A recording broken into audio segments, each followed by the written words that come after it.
लेकिन इमरान खान साहब ने इस चीज का क्लियर कट जवाब दे दिया है कि मैं पाकिस्तानी हूं और मेरा फैसला भी पाकिस्तान की अवाम करेगी।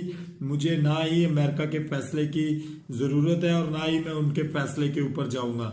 हम आज की जो खबर आई है वो ये आई है कि जी जो सुलेमान साहब हैं सऊदी अरब के शहजादे, वो कह रहे हैं कि जी इमरान खान साहब को हमारे हवाले कर दिया जाए, हम इमरान खान साहब को अपना मेहमान बनाने के लिए तैयार हैं। और कहने वाले ये भी कहते हैं कि जो शहजादा सुलेमान है, ये तमाम तर जो इंडिकेशंस उनको मिल रही हैं वो डोनाल्ड ट्रंप साहब की तरफ से मिल रही हैं। जो डोनाल्ड ट्रंप साहब जो है उनकी शहजादा सुलेमान साहब से बहुत अच्छी और गहरी दोस्ती है।